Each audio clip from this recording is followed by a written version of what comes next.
आवाम को क्या बताएं हम। तो मैं यही चाहूँगी कि हमारी जो कम्युनिटी है वो एक दूसरे के साथ तावन करे, एक दूसरे का साथ दे, हर चीज़ में साथ दे, भले दुश्मनी क्यों, दड़े क्यों अलग हो हमारे। हम इंडिया के और पाकिस्तान के, नेपाल के, हम सारे ख्वाहिशां एक ही है ना। अल्लाह ने हमें बनाया ना, हमारी जो हमने इनका साथ देना है, कभी बुरा वक्त होगा, आज खुदा ना खास्ता कि अगर मेरी जो साथ रहने वाले ख्वाहिशा के साथ कुछ बुरा हो तो मैं उनके साथ जाऊँगी, उनके लड़ूंगी, और मैं हमेशा आगे जाती हूँ, भले वो मेरे दुश्मन ही क्यों ना हो, मैं ख्वाहिशा मेरे मजाक ही क्यों ना बनाते हो और मेरे से जलते क्यों ना, मैं हमेशा जाती हूँ, उनके लिए काम करती हूँ। मैं 3 से 4 दफ़ा पुलिस स्टेशन भी गई हूँ, लड़ी भी हूँ उनके लिए। बस बात यह है कि सब एक होना चाहिए, कम्युनिटी में एक होगा तो आगे आवाम भी हमारे साथ कुछ कर सकती है। अच्छा तानिया, मुझे ये बताएं कि एक ख्वाजा सरास है जो मोहब्बत करते हैं, जो उसके साथ जो दोस्ती करते हैं, तो दूसरा दोस्ती करने वाला एक मुखालफत क्यों करते हैं ये? दूसरा मुखालफत ये करता है क्योंकि वो उससे प्यार करता है, वो बर्दाश्त नहीं करता कोई और उसके साथ हो। पर ये बात मैं आपको बताता हूँ, हम तो औरत नहीं हैं ख्वाजा सरा, हमारी ज़रूरत है एक बंदा नहीं पूरी कर सकता, ठीक है।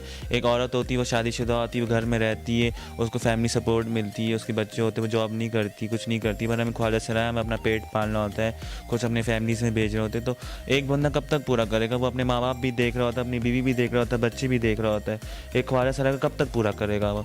तो ख्वाजा सरा इसलिए बाहर जाती, दूसरे लोगों से भी दोस्ती लगाती है, तो वो लोग उनकी सपोर्ट करते, तो वो क्यों आगे नहीं बढ़ सकते। पर यहाँ पे ये होता है कि अगर एक ख्वाजा सरा एक दूसरे से दोस्ती लगा तो उसका पहला दोस्त उसको जान से मार देता है, क्योंकि अभी मानसरा में ये बात हुई है, ये बात उठी है।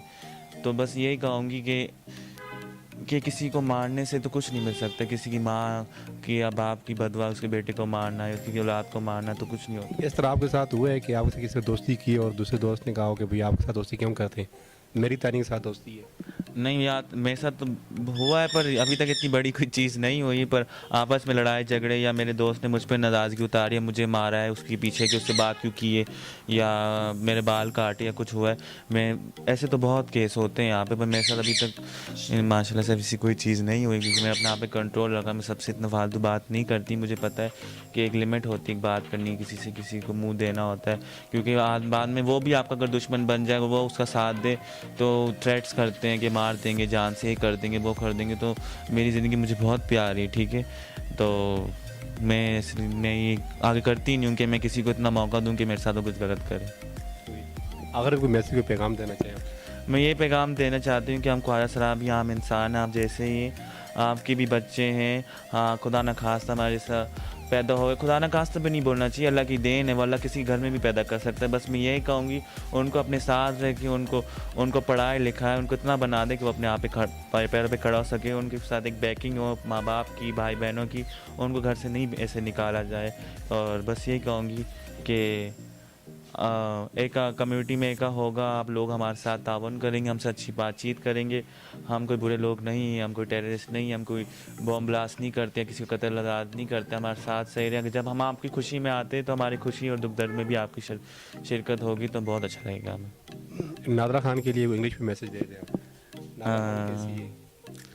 इंग्लिश में बोलूँ? नादरा खान की। मैं यही बोलूँगी, Nazra I love you and you are my mother in transgender community, and thank you so much for working for the community, for always standing up in all the difficulties that we are facing, in any problem that we are, or anything that we need, we come to you and you are always there for us. So I would thank you for that and love you. Thank you. Good message Tania ने बहुत अच्छा message दिया, बहुत ही तफसीलन से बातें की, साथ बहुत अच्छी बातें की ख्वाजा सरा कम्युनिटी के हवाले से, क्या ज़िंदगी के नशे में अफराज आते हैं और किस तरह जो है एक ख्वाजा सरा की ज़िंदगी गुजरती है माशरे के अंदर, और किस तरह के इनको मराहल फेस करने पड़ते हैं, फंक्शन में जाना पड़ता है, अपनी ज़िंदगी को संवारना पड़ता है, अपनी ज़िंदगी को मेंटेन करना पड़ता है, अपने घर वालों को देखना पड़ता है। माशरे में बहुत सारे, लेकिन हमारे माशरे में ख्वाजा सरा के लिए जो है एक ताने का लफ्ज़ इस्तेमाल किया जाता है, और ख्वाजा सरा को जो है गंदी निगाह से देखा जाता है, और ख्वाजा सरा को एक और चीज़ बोलना चाहती हूँ, मैं इंटरप्ट नहीं करना चाहती हूँ, किसी को खुसरा बोलना, 7:45 बोलना, केक बोलना, ये अल्फाज बहुत गलत समझा जाता है, और शीमेल अल्फाज भी नहीं इस्तेमाल किया जाना चाहिए, क्योंकि शीमेल एक पोर्नोग्राफिक टर्म है जो गंदी मूवियों में चला जाता है। एक शीमेल में मेल भी अल्फाज आता है, तो हम मेल तो नहीं है ना। तो जो टर्म हमारी जो करेक्ट है वो ट्रांसजेंडर है, हमें ट्रांसजेंडर बोला जाए और ख्वाजा सरा बोला जाए। हम ट्रांसजेंडर है, हमारे से ट्रांसजेंडर वुमेन भी है जो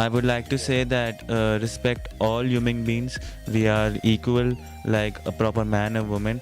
A transgender is not an abnormal person, or a transgender is no one who has a sickness or is has any mental illness. We don't have any mental illness, or we are not sick from our brain. It's just that our organ differs us from different people, but our feelings are the opposite from the opposite sex. If I'm born a boy and I have a male organ, that does not define my gender or my sexuality. Okay, I am proud to be a woman. I want to be a woman because I have feelings of women from a childhood. I was girly from childhood. So if you call me a man, I would not like that, but I'm a transgender woman. I'm proud to be a transgender woman.